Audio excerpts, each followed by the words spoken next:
चलिए आज आप लोग को मैं क्लास 10th का प्रकाश का प्रवर्तन फीस का जो पहला लेसन है उसको बताने जा रहे हैं। अगर वीडियो आपको अच्छा लगे तो लाइक सब्सक्राइब करें और अगर अच्छा लग रहा है ज़्यादा तो शेयर करना ना भूलें।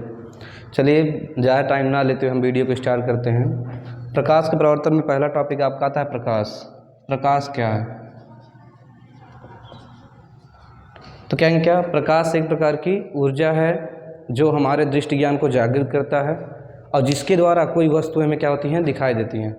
कह सकते हैं प्रकाश एक प्रकार की ऊर्जा है जिसके द्वारा कोई वस्तु हमें दिखाई देता है। अगर सपोज डेट अंधेरा कमरा है तो आपको उसमें दिखाई नहीं देगा। क्योंकि वहाँ प्रकाश नहीं होता।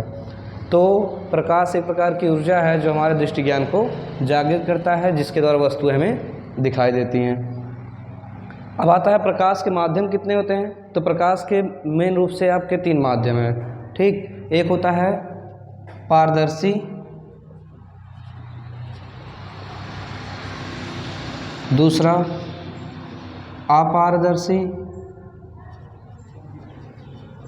और तीसरा है अल्प पारदर्शी। पारदर्शी क्या है? जिनसे प्रकाश की किरणें आंशिक यानी ज़्यादा से ज़्यादा मात्रा में आर पार चला जाए। प्रकाश जैसे मान लीजिए शीशा है ट्रांसपेरेंट वाला, उसमें प्रकाश आपका पूरा का पूरा आर पार चला जाएगा। तो जिस माध्यम से प्रकाश पूर्ण रूप से आर पार चला जाता है तो उसको बोलते हैं पारदर्शी। जैसे आपका शीशा हो गया, ठीक है, शीशा हो गया। और सबसे अच्छा है निर्वात। क्या है? निर्वात, ठीक। अब आता है अपारदर्शी, जिससे प्रकाश का थोड़ा सा या कोई भी भाग परावर्तित ना हो, उसको बोलते हैं क्या?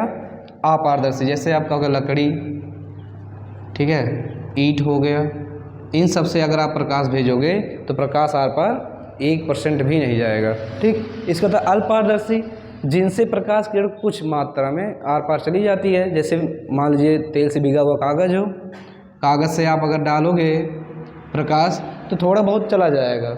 या तो फिर आपका मान लीजिए गंदा जल हो, उससे भी आपका क्या होगा, थोड़ी मात्रा में प्रकाश चली जाएगी। तो ये 3 माध्यम हो गए। इसके बाद आते हैं आपके प्रकाश में आपको पढ़ना है दर्पण। क्या पढ़ना है? दर्पण। तो दर्पण क्या होता है? जो हमें किसी वस्तु का प्रतिबिंब दिखाता है, यानी किसी वस्तु का हम जो प्रतिबिंब देखते हैं उसको बोलते हैं, जो दिखाता है उसको क्या बोलते हैं? दर्पण बोलते हैं। दर्पण के मेन रूप से 2 प्रकार है। एक समतल दर्पण है नंबर 1, और दूसरा रहेगा गोलीय दर्पण। तो समतल दर्पण क्या होता है? जो हर तरफ से सीधा होता है, यानी हर तरफ की लंबाई चौड़ाई से सीधी होती है और जिसमें वस्तु आपको बराबर एकदम दिखाई देगा, वो होता है समतल दर्पण। और गोलीय दर्पण क्या होता है? एक गोले का कटा हुआ भाग होता है। एक गोले का कटा हुआ भाग होता है और इसके 2 पार्ट होते हैं। एक होता है उत्तल दर्पण, एक होता है अवतल दर्पण, ठीक। यही 2 पार्ट हैं। इन्हीं 2 पार्ट के बारे में आपको पढ़ना है, उत्तल दर्पण और अवतल दर्पण। तो ये सब गोलीय भाग के कटे। जैसे मान लीजिए एक गोला ले लीजिए और इस पे एक कलाई कर दिया जाता है एक तरफ। मान लीजिए इसके बाहरी तरफ कलाई किया गया है और इसको हम काट दिए हैं। और एक गोला ले लीजिए, उसके अंदर भाग पे कलाई हो और बाहर से क्या हो, प्रकाश का परावर्तन हो। तो आपका अवतल दर्पण आपका ये हो जाएगा। और क्या हो जाएगा? ये उत्तल दर्पण, ठीक है। तो परिभाषा क्या बनेगी अवतल दर्पण की?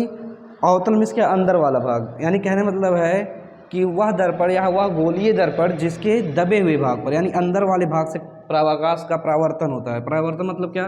प्रकाश जाए, परावर्तित हो जाए, ठीक है, उसको बोलते हैं अवतल दर्पण। और जिसके उभरे हुए भाग पे प्रकाश का परावर्तन बाहरी वाले भाग से, उसको बोलते हैं क्या? उत्तल दर्पण। सिंपल सी बात परिभाषा है, सिंपल से अगर शब्द से देखेंगे, अवमिश क्या होता है? अंदर। अवमिश क्या होता है? अंदर वाला भाग। और उमिश क्या होता है? उभरा हुआ भाग।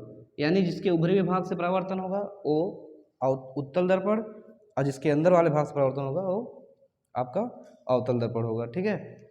तो दर्पण में देखिए फिर इसके बाद आता है आपका मेन है प्रकाश का परावर्तन। जो आप लेसन पढ़ रहे हैं वही आपका है क्या? प्रकाश का परावर्तन।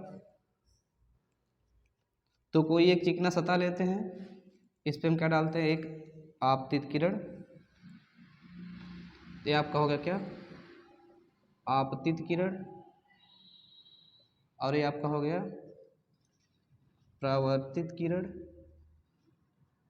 ठीक है, और इस पे हम क्या डाल दें, एक लंब डाल देते हैं, इसको बोलते हैं अभिलंब।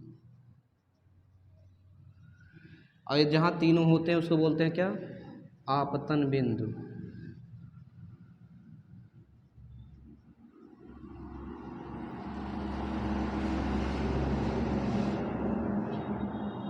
चलिए, परावर्तन के मेन रूप से दो नियम है। कितने नियम है, दो नियम है। इसको याद रख लीजिएगा, बोर्ड में बहुत पूछता है, AIMP क्वेश्चन है आपका कि परावर्तन का नियम लिखिए।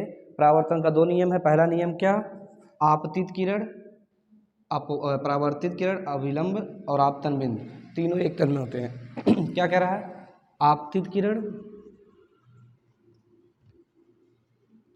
परावर्तित किरण,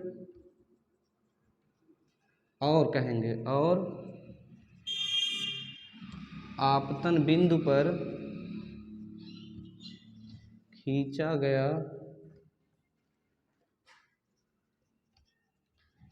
अभिलंब तीनों एक ही तल में होते हैं। ये पहला है क्या, आपतित किरण जो आने वाली किरण है ये वाला, ठीक है, परावर्तित किरण और आपतन बिंदु पर खींचा गया अभिलंब, यानी ये चौथा, तीनों क्या होते हैं, एक ही तल पे होते हैं, यानी इसके तल के ऊपर ही होते हैं। ठीक है, ये पहला हो गया। दूसरा नियम आपतन कोण। आपतन कोण को कहते हैं हम आई, क्या कहते हैं, आई। और परावर्तन कोण उसको बोलते हैं आर। दोनों क्या होते हैं, आपस में बराबर होते हैं, यानी कोण आई बराबर क्या होता है, कोण आर। ठीक है, इसको ध्यान से सुन लीजिए, क्या कहता है, आपतित किरण, परावर्तित किरण और आपतन बिंदु पर खींचा गया अभिलंब तीनों एक तल में होते हैं, पहला नियम। और दूसरा नियम क्या, आपतन कोण और परावर्तन कोण क्या होते हैं, आपस में बराबर होते हैं, यानी कोण आई बराबर कोण आर। तो देखिए इसमें सवाल आता है, क्या आता है, मान लीजिए कह दे 45 अंश का कोण है आई, तो कोण आर का मान क्या होगा, तो जाहिर सी बात जब बराबर है, कोण आई बराबर 45 अंश, तो कोण आर क्या हो जाएगा, वो भी हो जाएगा कितना, 45 अंश। तो इसका भी आंसर क्या हो जाएगा आपका, 45 अंश हो जाएगा। ठीक है, चलिए अब अगले पार्ट में आपको दर्पण से बनने वाले प्रतिबिंब के बारे में बताएंगे। अगर वीडियो अच्छा लगे हो तो शेयर करिए। धन्यवाद।